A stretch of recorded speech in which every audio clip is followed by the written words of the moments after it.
اللہ اکبر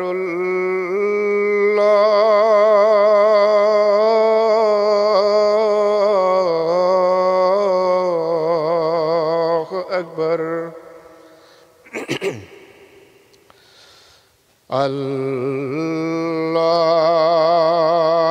اکبر اللہ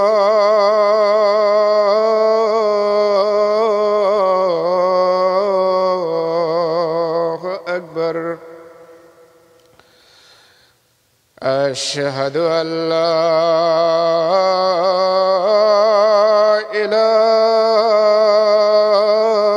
إله إلا الله أشهد أن لا إله إلا الله أشهد أن محمدًا رسول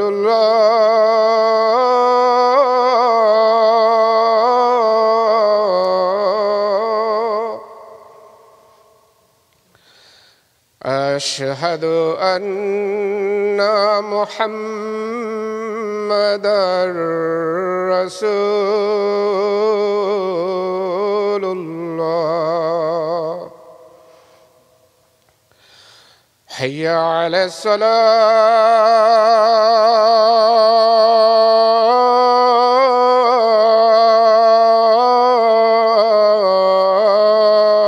الصلاة حي على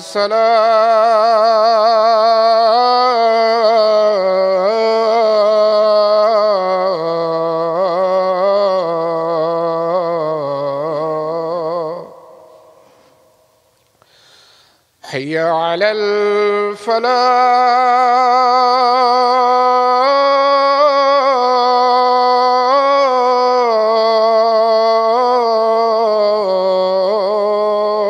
الفلاح حي على الفلاح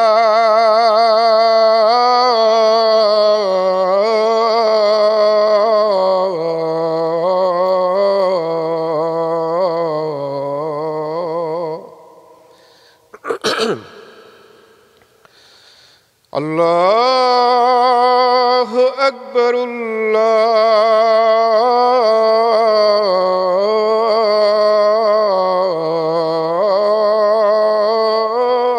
الله أكبر لا إله إلا الله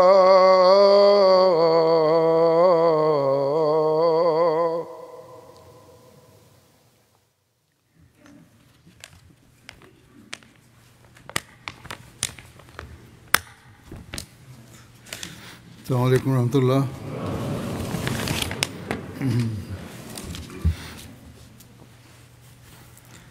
أشهد أن لا إله إلا الله وحده لا شريك له وأشهد أن محمدا عبده ورسوله. أما بعد فأعوذ بالله من الشيطان الرجيم. بسم الله الرحمن الرحيم. الحمد لله رب العالمين الرحمن الرحيم مالك يوم الدين إياك نعبد وإياك نستعين اهدنا الصراط المستقيم صراط الذين أنعمت عليهم غير المغضوب عليهم ولا الضالين.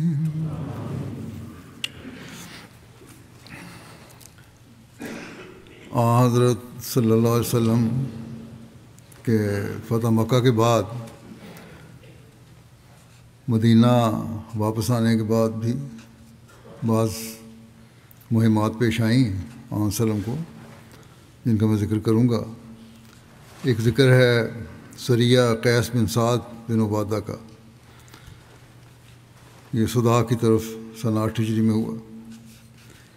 جب وہاں حضرت صلی اللہ علیہ وسلم جیرانہ سے مدینہ واپس آئے تو آپ نے دعوت اسلام کے لیے مختلف علاقوں کی طرف لشکر روانہ کیے. چنانچہ مہاجر بن ابی امیہ کو صنعاء جو یمن کا دارالحکومت ہے اس کی طرف، اور زیاد بن لبید کو حضرموت کی طرف روانہ فرمایا اور ایک لشکر تیار کیا جس کا امیر قیس بن سعد کو مقرر فرمایا. آپ صلی اللہ علیہ وسلم نے قیس بن سعد کو 400 آدمیوں کے ساتھ روانہ فرمایا تاکہ وہ یمن کے قبیلہ صدا کو اسلام کی دعوت دیں. دوسرے قول کے مطابق حضرت صلی اللہ علیہ وسلم نے ارشاد فرمایا کہ وہ قبیلہ صدا سے قتال کریں. اگر یہ روایت صحیح ہے، پہلی روایت تو زیادہ سے صحیح لگتی ہے، تو پھر یقیناً اس قبیلے کی طرف سے مسلمانوں کو نقصان پہنچانے کی خبریں آئی ہوں گی، جس پر آپ نے یہ قدم اٹھایا. اگر یہ خبر صحیح ہے، بات صحیح ہے، روایت صحیح ہے، تو آپ صلی اللہ علیہ وسلم نے لکھا ہے کہ آپ صلی اللہ علیہ وسلم نے اس کے لیے ایک جھنڈا، سفید جھنڈا باندھا اور ایک سیاہ پرچم ان کے حوالے کیا. انہوں نے کناء وادی کے ایک جانب پڑاؤ ڈالا. کناء مدینہ اور احد کے درمیان مدینہ کی 3 مشہور وادیوں میں سے ایک وادی ہے. حضرت قیس خزرج کے سردار حضرت سعد بن عبادہ کے بیٹے تھے. حضرت قیس بن سعد کا شمار جلیل قدر صحابہ میں ہوتا تھا. فتح مکہ کے موقع پر حضرت صلی اللہ علیہ وسلم نے جب حضرت سعد بن عبادہ سے جھنڈا واپس لیا تھا تو ان کے اسی بیٹے قیس کو دیا تھا. یہ بہت صاحب الرائے اور بہادر شاہ سوار سمجھے جاتے تھے. جود و سخا میں بھی بہت مشہور تھے. حضرت قیس کناء میں پڑاؤ ڈالے ہوئے تھے کہ قبیلہ صدا کے ایک شخص زیاد بن حارث کا ادھر سے گزر ہوا. یہ کچھ عرصہ پہلے مسلمان ہو چکا تھا. جب اس کو علم ہوا کہ یہ لشکر ان کے قبیلے پر حملہ کرنے جا رہا ہے تو اس نے اس کو حیرانی اس کیوں نہیں ہوئی اس وقت. یقیناً اس کو پتہ ہوگا کہ ہم قبیلے والے مسلمانوں کو نقصان پہنچانا چاہتے ہیں اور یہ اب اس کے جواب میں آ رہے ہیں.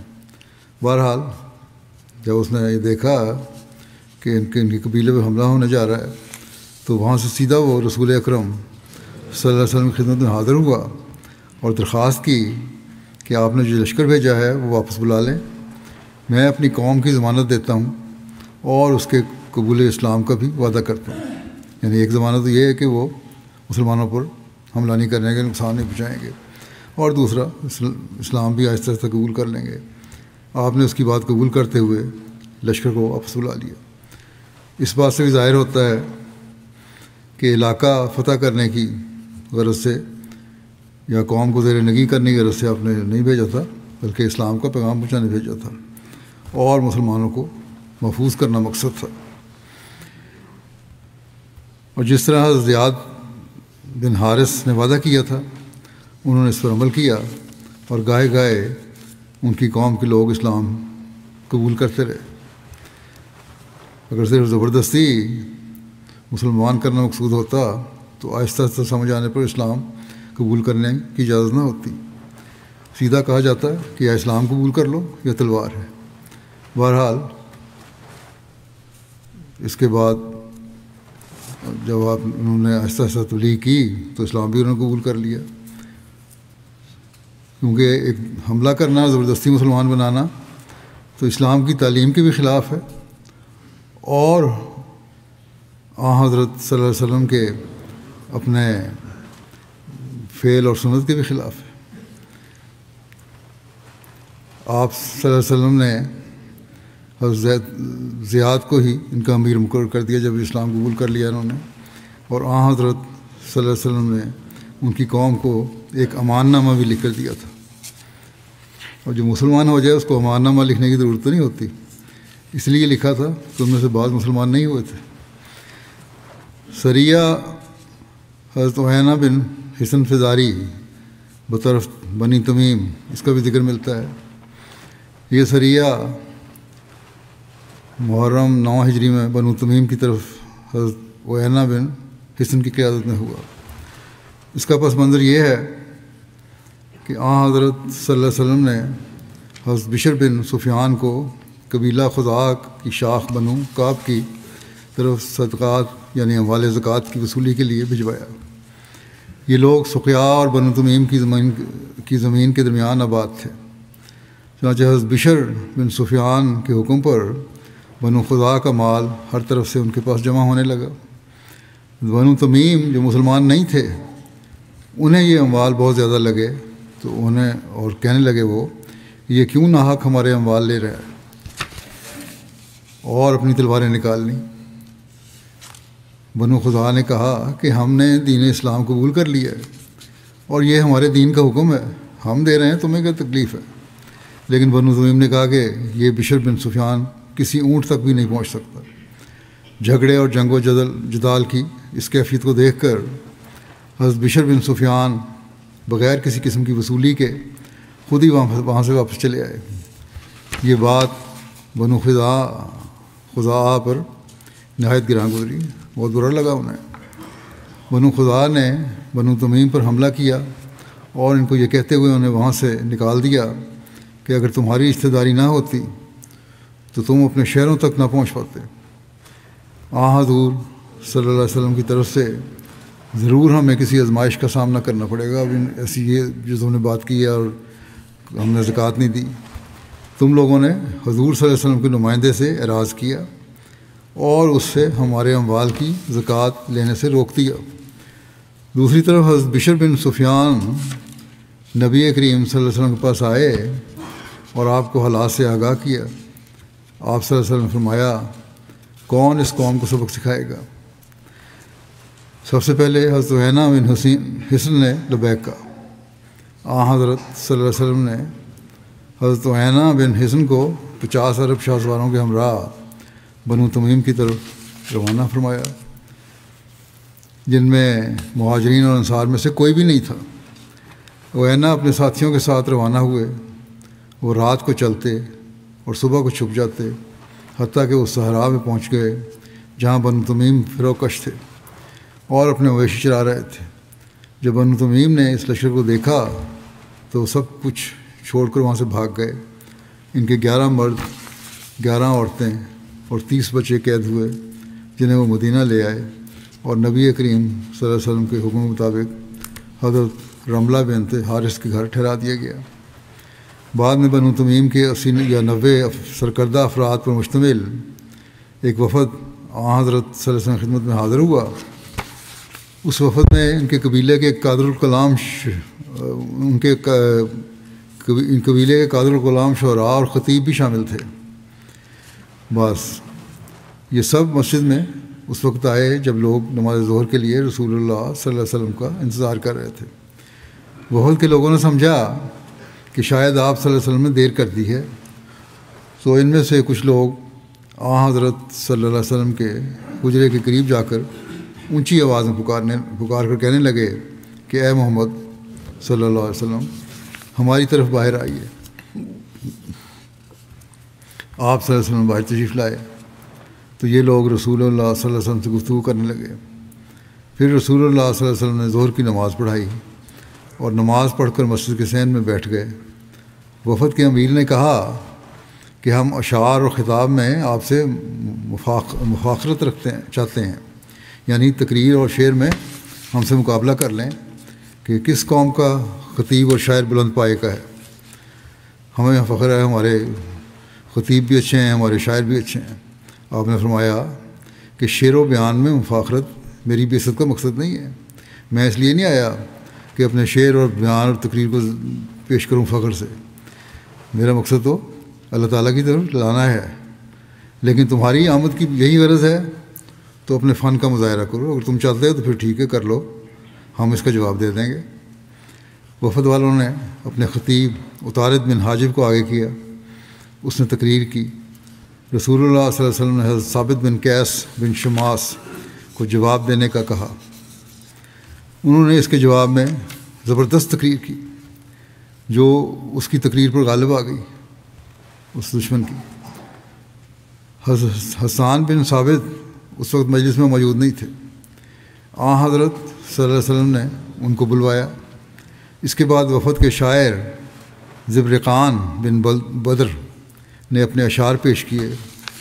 وہ حضرت پیش کیے. پھر حضرت صلی اللہ علیہ وسلم نے حسان سے فرمایا کہ وہ اس کے مقابل پر اپنا کلام سنائیں. حضرت حسان نے اس کا برجستہ جواب دیا. جب حضرت حسان فارغ ہوئے تو وفد کے لوگ آپس میں اکٹھے بیٹھے تو اقرا بن حابس جو اس وقت وفد کے ساتھ آئے تھے، انہوں نے اپنے ساتھیوں کے سامنے بے ساختہ تبصرہ کیا کہ ان کا خطیب ہمارے خطیب سے بڑھ کر ہے اور ان کا شاعر ہمارے شاعر سے کہیں زیادہ بلند پائے کا ہے. یہ ہم سے بہت آگے ہیں. پھر جب لوگ فارغ ہو گئے تو انہوں نے اسلام قبول کر لیا. بعض روایات کے مطابق حضرت اقرا بن حابس کچھ عرصہ پہلے اسلام لا چکے تھے اور اب وہ وفد کے ساتھ دوبارہ حاضر خدمت ہوئے تھے. حضرت صلی اللہ علیہ وسلم نے بنو تمیم کے اسلام قبول کر لینے کے بعد ان کے قیدی واپس لوٹا دیے اور سب کو انعام و اکرام سے بھی نوازا. ایک روایت کے مطابق وفد میں شامل ہر ایک شخص کو 500 درہم عطا فرمائے. اس وفد میں شامل اطارد بن حاجب نے، جس کا ذکر پہلے گزر چکا ہے، اسلام قبول کرنے کے بعد حضرت صلی اللہ علیہ وسلم کی خدمت میں ایک چادر ہدیہ کے طور پر پیش کی. یہ چادر اسے کسریٰ نے دی تھی. کہا جاتا ہے کہ یہ چادر بہت اعلیٰ قسم کی ریشمی چادر تھی جس پر سونے کا کام کیا گیا تھا. صحابہ نے چادر کی نفاست اور ملائمت دیکھی تو وہ بہت متاثر ہوئے اور اس کو اپنے ہاتھوں سے چھو کر دیکھنے لگے. صحابہ کے انداز دیکھ کر آپ صلی اللہ علیہ وسلم فرمایا کہ تم اس چادر پہ اتنے حیران ہو رہے ہو. جنت میں 7 کی چادریں ان سے بہت زیادہ نرم اور بہت زیادہ اچھی ہیں. حضرت مرزا بشیر احمد صاحب نے بھی اس واقعے کا تبصرہ کیا ہے ایک عمومی رنگ میں کہ آپ نے کہا کہ ایک عرصے کے بعد جب آپ صلی اللہ علیہ وسلم کو کسی جگہ سے کچھ ریشمی پارچات ہدیتاً آئے تو بعض صحابہ نے انہیں دیکھ کر ان کی نرمی اور ملائمت کا بڑے تعجب کے ساتھ ذکر کیا اور اسے ایک غیر معمولی چیز جانا. آپ نے فرمایا کیا تم اس کی نرمی پر تعجب کرتے ہو؟ خدا کی قسم جنت میں 7 کی چادریں ان سے بہت زیادہ نرم اور بہت زیادہ اچھی ہیں. آپ کا یہ کلام ایک استعارے کے رنگ میں تھا جس میں 7 کے اس راحت کے مقام کی طرف اشارہ کرنا مقصود تھا جو انہیں جنت میں حاصل ہوا تھا. ورنہ جیسا کہ قرآن شریف اور احادیث سے رسولی طور پر پتہ لگتا ہے کہ جنت کی نعمتوں کا اس دنیا کی نعمتوں پر قیاس نہیں ہو سکتا اور نہ جنت کی نعمتیں ہماری اصطلاح کے لحاظ سے مادی کہلا سکتی ہیں. اور حق یہی ہے کہ جو الفاظ قرآن حدیث میں بیان ہوئے ہیں ان میں صرف استعارہ اور تشبیہ کے طور پر نعمتوں کے کمال کی طرف اشارہ کرنا مقصود ہے. پھر ایک سریہ قطبہ بن عامر ہے جو سفر 9 ہجری میں ہوا. قطبہ بن عامر کو 20 آدمی دے کر قبیلہ قسم کی طرف حضرت صلی اللہ علیہ وسلم نے بھیجا. ایک روایت کے مطابق انہیں تبالہ کے نواح میں بھیجا. یمن کے راستے میں عرض تہامہ میں تبالہ کا شہر واقع ہے. اس کے اور مکے کے درمیان 8 دن کی مسافت ہے اور اندازاً 156 میل کا فاصلہ ہے. اور ایک روایت کے مطابق بیشا کے نواح میں بھیجا اور ان کو یہ حکم دیا کہ ایک دم سے ان پر حملہ کریں۔ انہوں نے یقین شرارت کر رہے ہوں گے یہ لوگ۔ راستے میں انہوں نے ایک آدمی کو پکڑا، اس سے دریافت کیا تو اس نے اپنے آپ کو گونگا ظاہر کیا، لیکن جب یہ قبیلے کے قریب پہنچے تو اس نے چیخ چیخ کر اپنے قبیلے کو متنبع کرنا چاہا۔ چنانچہ اس دھوکہ دہی پر اس کو قتل کر دیا گیا۔ چونکہ اب قبیلے والے کچھ چوکنے ہو چکے تھے، اس لیے رات ہونے کا انتظار کیا گیا، اور جب ذرا اندھیرا ہو گیا تو مسلمانوں نے ایک دم ان پر حملہ کر دیا۔ سخت جنگ ہوئی اور فریقان میں کثرت سے زخمی ہوئے، اور مخالف قبیلے کے بہت سے لوگ مارے گئے، اور حضرت قطبہ مال غنیمت میں اونٹ، بکریاں اور عورتیں مدینہ کی طرف لے کر آئے۔ خمس نکالنے کے بعد ان کے حصے میں 4 اونٹ یا 40 بکریاں آئیں۔ بہرحال ان کی شرارتوں کو روکنے کے لیے یہ حملہ کرنا پڑا تھا۔ پھر سریہ ضحاک بن سفیان کلابی کا ذکر ہے، جو بنو کلاب کی طرف ہوا۔ یہ ربیع الاول 9 ہجری میں ہوا، اور حضرت صلی اللہ علیہ وسلم نے حضرت ضحاک بن سفیان کلابی کو کرتا کے مقام پر ان کے اپنے قبیلہ بنو کلاب کی طرف بھجوایا۔ قرطا بنو بکر کی ایک شاخ کا نام ہے، جو مدینہ منورہ سے 7 دن کی مسافت پر آباد تھا۔ وہ انہیں نجد میں زجلاوا کے مقام پر ملے۔ انہوں نے اسلام کو پیغام پہنچایا، مگر قبیلے والوں نے انکار کر دیا اور نوبت لڑائی تک پہنچ گئی۔ انہوں نے اہل قرطا کو شکست دی اور مال غنیمت حاصل کیا۔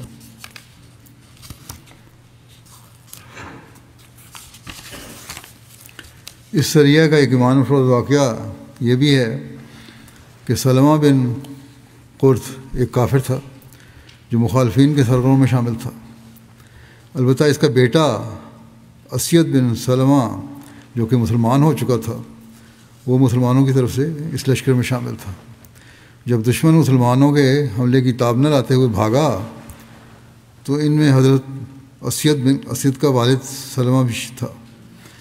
اسید نے اپنے والد کا تعاقب کیا تو وہ جان بچانے کے لیے اپنے گھوڑے سمیت پانی میں کود گیا۔ یہ بھی اس کے پیچھے گئے اور والد کو دوبارہ اسلام کی دعوت دی کہ کسی نہ کسی طرح میرا باپ دوزخ سے بچ جائے، لیکن باپ نے جواب میں بیٹے کو برا بھلا کہنا شروع کر دیا۔ بیٹے نے جب دیکھا کہ یہ اپنی سرکشی اور باغیانہ رویے پر قائم ہیں تو والد کے گھوڑے کی کونچیں کاٹ ڈالیں اور ایک دوسرے شخص نے آ کر اس کو قتل کر دیا۔ البتہ ایک دوسری روایت بھی ہے، اس کے مطابق جب اسید نے مدینہ آ کر اسلام قبول کر لیا تو ان کے بوڑھے باپ نے انہیں ایک خط لکھا جس میں کچھ اشعار تھے، جس میں اپنے بڑھاپے کی عمر میں اپنے بیٹے کی نافرمانی کا شکوہ کیا اور بیٹے کو اسلام قبول کرنے پر تان بھی کیا، اور لکھا کہ وہ کیا باتیں ہیں کہ جس کی وجہ سے تم نے اپنے بوڑھے باپ کو چھوڑ دیا اور اسلام قبول کر لیا۔ اسید اپنے باپ کو یہ خط دے کر حضرت صلی اللہ علیہ وسلم کی خدمت میں حاضر ہوئے اور ساری بات عرض کر کے والد کو جواب لکھنے کی اجازت چاہی۔ چنانچہ حضور صلی اللہ علیہ وسلم کے ارشاد پر انہوں نے اپنے والد کو ایک تبلیغی خط لکھا جس کو پڑھ کر ان کے والد نے بھی اسلام قبول کر لیا۔ یہ روایت بھی ہے اس میں۔ پھر سریہ حضرت علقمہ بن مجزز و طرف جدہ کا ذکر ہے۔ ابن سعد نے لکھا ہے کہ سریہ ربیع الثانی 9 ہجری میں ہوا، جبکہ بعض دوسری روایات کے مطابق صفر 9 ہجری میں ہوا۔ حضرت صلی اللہ علیہ وسلم کو خبر ملی کہ اہل حبشہ میں سے کچھ جنگجو جدہ کے سال پر اترے ہیں۔ بعض روایات کے مطابق وہ اہل مکہ کے خلاف ڈاکہ زنی کرنا چاہتے تھے۔ ایک کتاب میں لکھا ہے کہ ان لوگوں نے سمندر پار کر کے مسلمانوں کو نقصان پہنچانے کی کوشش کی۔ جدہ مکہ مکرمہ کے مغربی ساحل سمندر پر آباد ایک شہر ہے، آج بھی ہے۔ یہ حجاز کا ایک بڑا شہر ہے۔ مکہ اور جدہ کے درمیان 75 کلومیٹر کا فاصلہ ہے، جبکہ مدینہ سے جدہ کا تقریباً 250 میل کے فاصلہ ہے۔ آپ نے حضرت علقمہ کو 300 افراد کی کمان دے کر ان کی طرف بھیجوایا۔ جو لوگ اہل حبشہ سے جدہ کے سال پر اترے تھے ان کو حضرت علقمہ کی آمد کا علم ہوا تو وہ لوگ اپنی کشتیوں پر سوار ہو کر سمندر میں فرار ہو گئے۔ حضرت علقمہ نے ایک جزیرے تک ان کا پیچھا کیا۔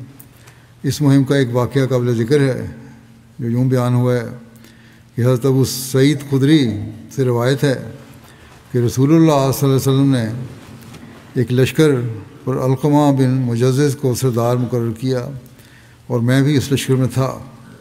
جب ہم منزل مقصود پر پہنچے اور مہم سے فارغ ہو کر جلد واپس جانے کے لیے ایک گروہ نے اپنے امیر سے اجازت چاہی تو انہوں نے اس کو اجازت دی اور ان پر عبداللہ بن حذافہ سہمی کو امیر مقرر کیا۔ ان کی طبیعت میں مزاح تھا۔ یہ لوگ راستے میں اترے، ان لوگوں نے آگ جلائی تاکہ وہ آگ تاپیں۔ سنن ابن ماجہ میں آیا ہے کہ عبداللہ سہمی نے کہا کہ کیا میرا تم پر حق نہیں کہ تم سنو اور اطاعت کرو؟ انہوں نے کہا کیوں نہیں؟ اس نے کہا کہ میں تمہیں جس بات کا حکم دوں گا تم اس پر عمل کرو گے؟ انہوں نے کہا کہ ہاں۔ اس نے کہا کہ میں تمہیں حکم دیتا ہوں کہ تم اس آگ میں کود جاؤ۔ کچھ لوگ کھڑے ہو گئے اور کودنے کے لیے تیار ہو گئے۔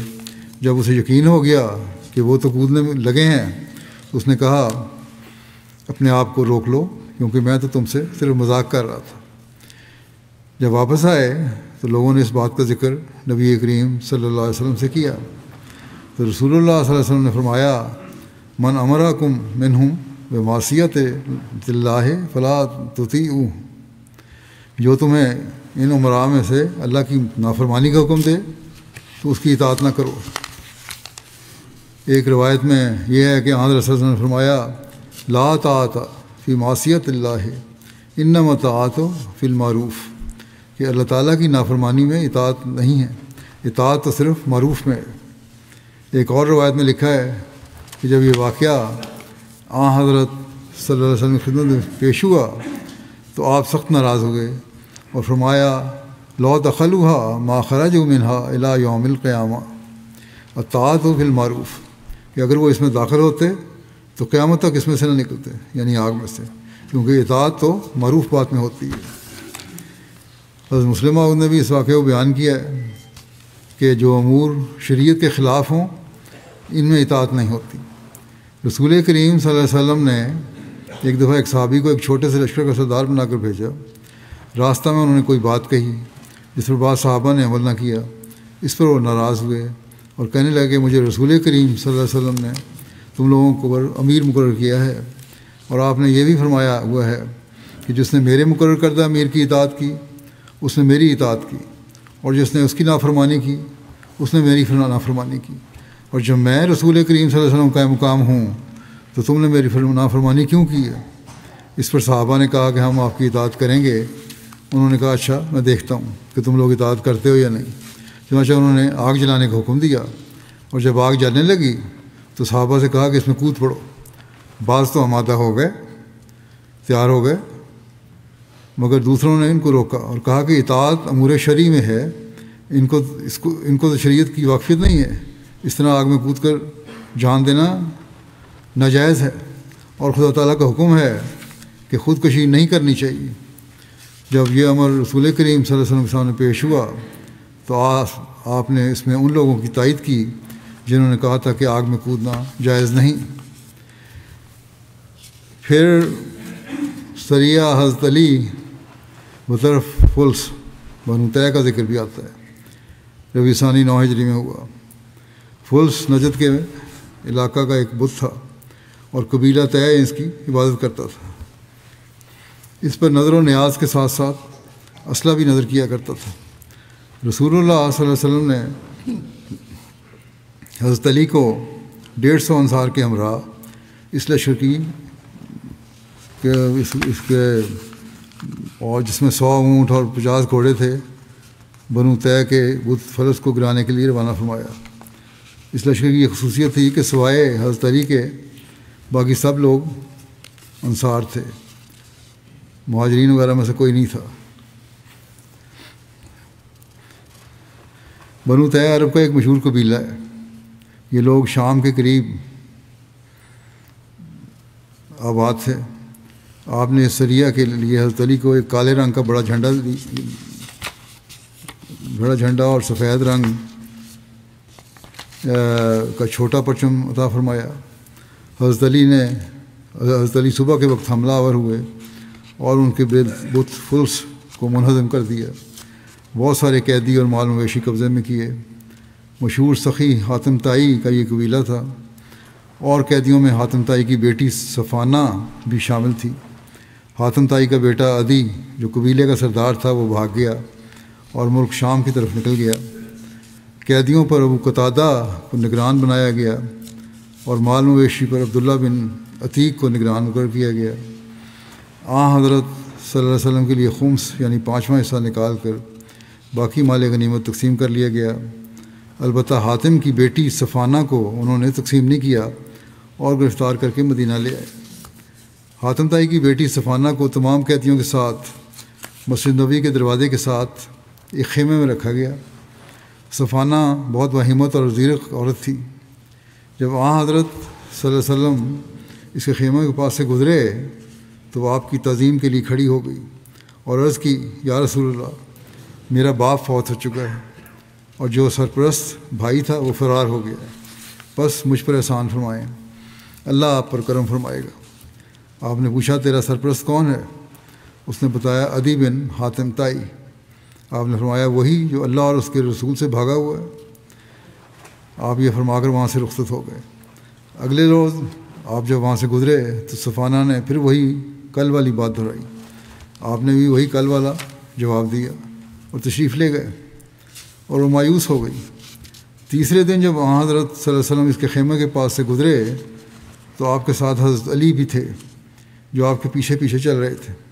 حضرت علی نے صفانہ کو اشارہ کیا وہ اٹھ کر پھر اپنا مدعا پیش کرے۔ وہ فوراً تعظیم کے ساتھ کھڑی ہو گئی اور اپنی وہی درخواست پھر حضرت صلی اللہ علیہ وسلم کی خدمت میں پیش کی۔ آپ نے فرمایا، میں نے تیری درخواست قبول کر لی ہے، تو اب آزاد ہے، لیکن یہاں سے جانے میں جلد بازی سے کام نہ لینا۔ جب کوئی قابل اعتبار شخص میسر ہوا تو تمہیں اس کے ساتھ تمہارے بھائی کے پاس شام روانہ کر دیا جائے گا۔ ایک روایت میں ہے کہ اس نے رسول اللہ صلی اللہ علیہ وسلم سے عرض کیا کہ آپ صلی اللہ علیہ وسلم اس پر احسان فرمائیں، یعنی آزاد کر دیں۔ چنانچہ آپ صلی اللہ علیہ وسلم نے اس پر احسان فرمایا اور اسے رہا فرما دیا۔ اس کا نتیجہ یہ ہوا کہ وہ مسلمان ہو گئی۔ یہ بھی ایک روایت میں آتا ہے کہ جہاں آزادی سے پہلے مسلمان بھی ہو گئی تھی فوراً بعد آزادی کے۔ کچھ دن کے بعد بنو قزاع کے کچھ لوگ مدینہ آئے جو شام جانے کا ارادہ رکھتے تھے۔ صفانہ کو ان کا علم ہوا تو اس نے آپ صلی اللہ علیہ وسلم کی خدمت میں عرض کی کہ وہ ان لوگوں پر اعتماد رکھتی ہے، اس لیے اسے ان کے ہمراہ شام جانے کی اجازت دی جائے۔ آپ صلی اللہ علیہ وسلم نے اسے اجازت عطا فرمائی اور اسے ساتھ کپڑے اور سواری اور زاد راہ بھی مہیا فرمایا۔ وہاں سے رخصت ہو کر وہ اپنے بھائی عدی کے پاس شام پہنچ گئی۔ جب وہ شام پہنچی اور اپنے بھائی سے ملی تو اس کو طعنہ دیا کہ اپنے بیوی بچے لے کر وہاں سے بھاگ آئے ہو اور اپنی بہن اور عزت کو وہیں چھوڑ آئے ہو۔ یہ سن کر بھائی نے معذرت کی اور شرمندگی کا اظہار کیا۔ تھوڑی دیر بعد عدی نے اپنی بہن سے پوچھا کہ بتاؤ تو صحیح کہ محمد صلی اللہ علیہ وسلم کے متعلق تمہاری کیا رائے ہے؟ صفانہ جو کہ حضرت صلی اللہ علیہ وسلم کے اخلاق دیکھ کر مسلمان ہو چکی تھی کہنے لگی کہ اللہ کی قسم، میرا خیال ہے کہ جتنی جلدی ہو سکے تم ان کے پاس چلے جاؤ۔ اگر وہ واقعی نبی ہیں تو ان کی طرف جلدی جانے والا کامیاب و کامران ہوگا، اور اگر وہ بادشاہ ہیں تو بھی تمہاری عزت و شرف میں کوئی فرق نہیں پڑے گا۔ عدی کہنے لگا کہ یہ رائے تو بہت اچھی ہے، اور پھر وہ جلدی تیار ہو کر مدینہ پہنچ گیا۔ رسول اللہ صلی اللہ علیہ وسلم مسجد میں تشریف فرما تھے۔ عدی نے اپنا تعارف کروایا۔ آپ صلی اللہ علیہ وسلم انہیں لے کر اپنے گھر کی طرف روانہ ہوئے۔ راستے میں ایک بڑھیا نے آپ صلی اللہ علیہ وسلم کو روک لیا باتیں کرنے کے لیے، کہ سوال پوچھنے کے لیے۔ آپ صلی اللہ علیہ وسلم اس کے لیے کافی دیر رکے رہے اس بڑھیا سے بات کرنے کے لیے۔ عدی نے یہ سب دیکھ کر دل میں خیال کیا کہ یہ شخص بادشاہ نہیں ہو سکتا جو اس طرح بڑھیا کے روکنے پہ رک گیا ہے۔ گھر پہنچ کر جب آپ صلی اللہ علیہ وسلم نے چمڑے کا ایک گدیلا جس میں کھجور کے پتے بھرے ہوئے تھے وہ ان کی خدمت میں بیٹھنے کے لیے پیش کیا تو عدی نے عرض کیا کہ آپ اس پر بیٹھیں، لیکن آپ صلی اللہ علیہ وسلم نے فرمایا کہ نہیں، تم اس پر بیٹھو، اور خود نیچے ہی زمین پر بیٹھ گئے۔ جس پر عدی نے پھر دل میں سوچا کہ اللہ کی قسم یہ شخص بادشاہ نہیں ہو سکتا۔ رسول اللہ صلی اللہ علیہ وسلم نے ان سے گفتگو کا آغاز فرمایا، ان کے مذہب اور ذاتی معاملات کے بارے میں بھی کچھ باتیں بیان کیں۔ ان میں سے بعض باتیں ایسی تھیں کہ سوائے عدی کے کسی کو معلوم نہیں تھی، جس پر عدی کو یقین ہو گیا کہ یہ واقعی رسول ہیں، اور عرض کیا کہ مجھے یقین ہو گیا ہے کہ آپ واقعی اللہ کے رسول ہیں، کیونکہ آپ کو بعض مخفی باتوں سے بھی آگاہ کر دیا گیا ہے۔ حضرت عدی سے روایت ہے کہ نبی کریم صلی اللہ علیہ وسلم نے فرمایا، اے عدی، اسلام قبول کر لو، تم محفوظ رہو گے۔ میں نے کہا، میں پہلے سے ایک دین کا پیروکار ہوں۔ آپ صلی اللہ علیہ وسلم فرمایا، میں تمہارے دین کو تم سے بہتر جانتا ہوں۔ میں نے کہا، آپ میرے دین کو مجھ سے زیادہ جانتے ہیں، یہ کس طرح ہو سکتا ہے؟ آپ صلی اللہ علیہ وسلم فرمایا، ہاں، میں تمہارے دین کو تم سے زیادہ جانتا ہوں۔ پھر آپ صلی اللہ علیہ وسلم فرمایا، کیا تم رکوسی یعنی عیسائیت اور صابیت کے مابین مذہب نہیں رکھتے؟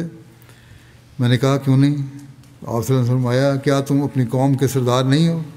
میں نے کہا، ہاں۔ آپ صلی اللہ علیہ وسلم فرمایا، کیا تم غنیمت کا چوتھائی حصہ نہیں لیتے سردار ہونے کی وجہ سے؟ میں نے کہا، ہاں لیتا ہوں۔ آپ صلی اللہ علیہ وسلم فرمایا، یہ تو تمہارے دین میں بھی تمہارے لیے جائز نہیں ہے کہ اس طرح تم لو۔ تو مجھے اپنے آپ پر ندامت اور شرمندگی محسوس ہوئی۔ پھر آپ صلی اللہ علیہ وسلم نے فرمایا، اے عدی، شاید تجھے اس دین میں داخل ہونے سے مسلمانوں کی غربت روک رہی ہے۔ خدا کی قسم، جلد ہی اتنا مال بہایا جائے گا کہ اسے لینے والا نہیں ملے گا، اور شاید ان کے دشمنوں کی کثرت بھی تجھے اس دین میں داخل ہونے سے مانع ہو رہی ہے۔ دشمن بہت ہیں اسلام کے، اس لیے شاید تم رک رہے ہو۔ خدا کی قسم، تو جلدی ہی عورت کے متعلق سنے گا کہ وہ اپنے اونٹ پر ہیرا سے روانہ ہو کر اس گھر خانہ کعبہ کی زیارت کرے گی اور اسے کوئی خوف نہ ہوگا، اور شاید اس دین میں داخل ہونے سے تجھے یہ امر بھی مانع ہو کہ حکومت اور اقتدار غیروں کے پاس ہے۔ تو خدا کی قسم، تو جلد ہی عرض بابل کے سفید محلات کے متعلق سنے گا کہ وہ ان کے لیے کھول دیے گئے ہیں، اور کس طرح کے خزانے کھول دیے جائیں گے۔ یہ بات آپ صلی اللہ علیہ وسلم نے 3 مرتبہ دہرائی۔ عدی کہتے ہیں کہ آپ صلی اللہ علیہ وسلم کی خوش اخلاقی اور ان تمام باتوں کو دیکھ کر میں مسلمان ہو گیا۔ حضرت عدی نے اسلام قبول کرنے کا واقعہ خود بیان کیا، اور بیان کرتے ہیں کہ وہ یہ بھی کہا کرتے تھے کہ میں نے مسافر عورت کو دیکھا ہے کہ وہ ہم سفر کے بغیر ہیرا سے نکل کر بیت اللہ کا طواف کرنے کو آئی، اور کسریٰ کی فتح کے لشکر میں میں خود شامل تھا۔ قبول اسلام کے بعد حضرت عدی اسلامی احکام کا بہت اہتمام کیا کرتے تھے۔ نماز کے لیے ہر وقت باوضو رہتے، اور نماز کی ادائیگی کے لیے بہت فکر مند اور مستعد رہتے تھے۔ یہ جو لوگ بار بار سوال کرتے ہیں کہ ہم محرم کا رشتہ حج کے لیے جانا ضروری ہے، وہ حالات میں ضروری تھا، اس کو میں کئی دفعہ جواب بھی دے چکا ہوں، لیکن یہ بھی اس بات کی تائید کرتی ہے کہ یہ کہتے ہیں میں نے خود دیکھا، ایک عورت نکلی ہے ہیرا سے اور اکیلی تھی، اور کعبہ کے طواف کے لیے آئی، اور کوئی اس کے ساتھ نہیں تھا، کوئی محرم والی بات شرط نہیں تھی۔ حضرت علی کی اس مہم کے کچھ دیر بعد طے قبیلہ کا وفد آن صلی اللہ علیہ وسلم کی خدمت میں حاضر ہوا، اور انہوں نے اسلام قبول کر لیا۔ پھر سریہ عکاشہ بن محصن کا ذکر ہے جو جناب کی طرف تھا۔ یہ سریہ ربیع ثانی 9 ہجری میں رونما ہوا۔ حضرت عکاشہ کا یہ سریہ مدینہ منورہ کے شمال میں ادرا اور بلی کے قبائل میں پیش آیا، جو جناب کے آس پاس رہتے تھے۔ بعض روایات میں اس علاقے کا نام جباب بھی بیان ہوا ہے۔ اس سریہ کی مزید تفصیلات زیادہ بیان نہیں ہوئیں، بس اتنا ہی ذکر ہے کہ سریہ ہوا تھا۔ اب غزوہ تبوک کے بارے میں بعض ابتدائی باتیں پیش کر دیتا ہوں۔ رجب 9 ہجری ستمبر 630 عیسوی میں یہ ہوا۔ غزوہ طائف کے بعد ماہ رجب 9 ہجری میں آپ صلی اللہ علیہ وسلم اس غزوہ کے لیے روانہ ہوئے۔ یہ حضرت صلی اللہ علیہ وسلم کی حیات مبارکہ کا آخری غزوہ تھا۔ تبوک مدینہ سے قریباً 685 کلومیٹر کے فاصلے پر تھا۔ تبوک نام کے چشمے پر ٹھہرنے کی وجہ سے اس غزوے کو غزوہ تبوک کہا جاتا ہے۔ رسول اللہ صلی اللہ علیہ وسلم نے تبوک کے قریب پہنچ کر شرکائے قافلہ سے فرمایا انکم ستاتون غدن انشاء اللہ این تبوک، کہ کل تم تبوک کے چشمے پر پہنچ جاؤ گے انشاءاللہ۔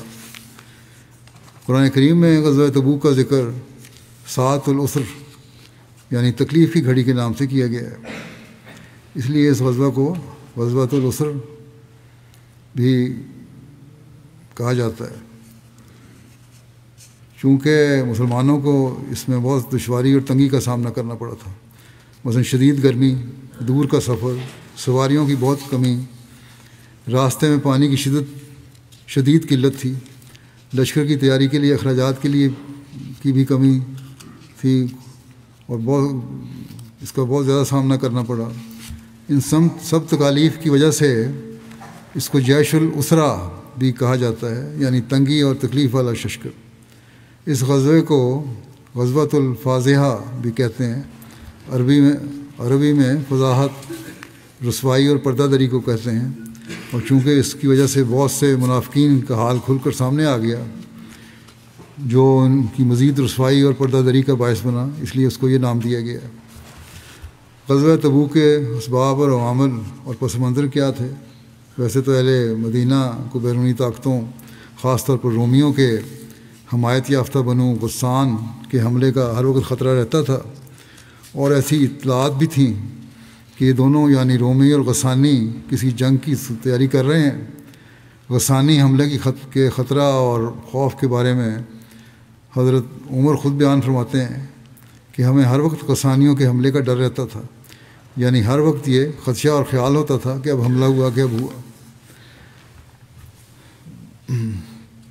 جو البتہ تبوک کے جنگ کا فوری سبب ہوا وہ یہ ایک روایت میں اس طرح ہے کہ تاجروں کی ایک جماعت نے جو مدینہ میں شام سے زیتون کا تیل لائی تھی، مسلمانوں کو بتایا کہ اہل روم نے شام میں ایک بہت بڑا لشکر جمع کیا اور ہرقل نے ان فوجیوں یا اتحادیوں کو 1 سال کا خرچہ فراہم کیا ہے۔ اس کے ساتھ لخم، جذام، عاملہ، غسان اور دیگر عیسائی قبائل مل گئے ہیں اور ان کے ہراول دستہ بلقاء تک پہنچ چکا ہے۔ بلقاء ملک شام میں واقع ایک علاقہ ہے جو دمشق اور وادی القرا کے درمیان ہے۔ اس غزوے کا دوسرا سبب یہ بھی ہوا ایک روایت میں جس کا ذکر ملتا ہے کہ عرب کے عیسائیوں نے ہرقل کی طرف لکھا کہ جس شخص نے نبوت کا دعویٰ کیا ہے یعنی محمد صلی اللہ علیہ وسلم وہ ہلاک ہو گیا نعوذ باللہ، اور اس کے ساتھیوں کو قحط سالی نے آ لیا ہے اور ان کے مال مویشی تباہ ہو گئے ہیں، اور اب ان پر حملہ آور ہونے اور عیسائیت کو غالب کرنے کا نہایت سازگار موقع ہے۔ چنانچہ اس نے اپنی فوجی جرنیل کو 40,000 کے لشکر کے ساتھ روانہ کیا۔ اس جرنیل کا نام قباز یا زنات تھا۔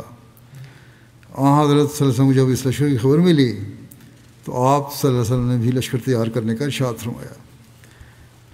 بنیادی سبب یہی معلوم ہوتا ہے کہ مکہ فتح ہونے کے بعد اور جنگ حنین میں بنو حوازن جیسے طاقتور ترین قبیلے کو بھی عبرتناک شکست دینے کے بعد عرب کے ارد گرد کے تمام قبائل پر مسلمانوں کو غلبہ ملنے کے بعد یہود و نصارہ اور منافقین ایک مرتبہ پھر سر جوڑ کر بیٹھے اور اپنی ہر کوشش کو ناکام ہوتے دیکھ کر اس وقت کی سپر پاور یعنی کیسر روم سے مدد مانگنے کا فیصلہ کیا، اور اس کے لیے انہوں نے ایک بہت بڑی اور بہت ہی خطرناک پلاننگ کی۔ ایک طرف کیسر روم سے رابطہ کیے اور اس کو تیار کیا کہ وہ اپنی فوج بھیجے تاکہ مسلمانوں کا قلع کما کیا جائے، اور دوسری طرف منافقین نے یہ کیا کہ مدینے میں پہلے سے ہی یہ افواہیں اڑانا شروع کر دیں کہ کیسر روم اپنے لشکر بھیج رہا ہے جو مدینے میں محمد صلی اللہ علیہ وسلم سمیت تمام مسلمانوں کا قلع کما کر دے گا۔ اس طرح سے منافقین اور دوسرے مخالف یہ چاہتے تھے کہ زیادہ ممکن ہے کہ آن صلی اللہ علیہ وسلم خود ہی لشکر کا مقابلہ کرنے کے لیے مدینہ سے شام کی طرف نکل جائیں گے، اور دونوں صورتوں میں سفر کی مشکلات یا کیسر روم سے مقابلہ مسلمانوں اور آن حضرت صلی اللہ علیہ وسلم کی نعوذ باللہ ہلاکت کو یقینی بنا دے گا۔ بہرحال یہ ان کی خواہش تھی، اس کی اب مزید لمبی تفصیل ہے جو انشاءاللہ آئندہ بیان کروں گا۔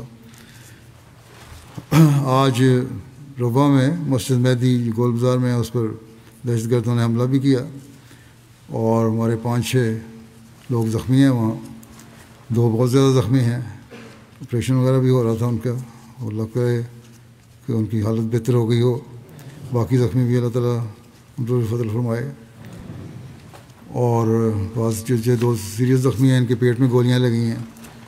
دہشت گرد کو ایک کو ہمارے سیکورٹی والوں نے مار دیا ہے، ایک دوڑ گیا ہے، یہی ابھی تک کی رپورٹ ہے، ابھی تفصیلات تو بھی آئیں گی۔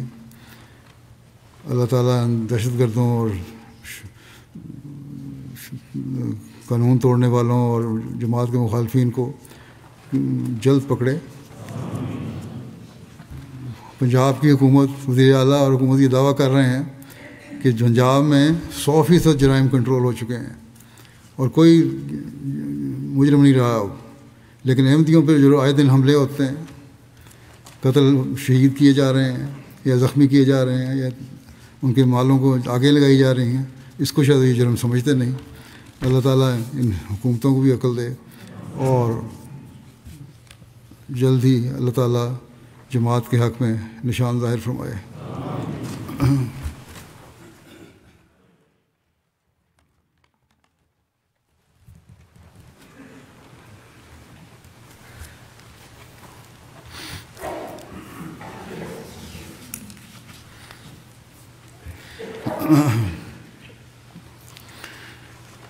الحمد لله نحمده ونستعينه ونستغفره ونؤمن به ونتوكل عليه ونعوذ بالله من شرور أنفسنا ومن سيئات أعمالنا من يهده الله فلا مضل له ومن يضلل فلا هادي له ونشهد أن لا إله إلا الله ونشهد أن محمدا عبده ورسوله عباد الله رحمكم الله إن الله يأمر بالعدل والإحسان وإيتاء ذي القربى وينهى عن الفحشاء والمنكر والبغي يعظكم لعلكم تذكرون اذكروا الله يذكركم وادعوه يستجب لكم ولذكر الله أكبر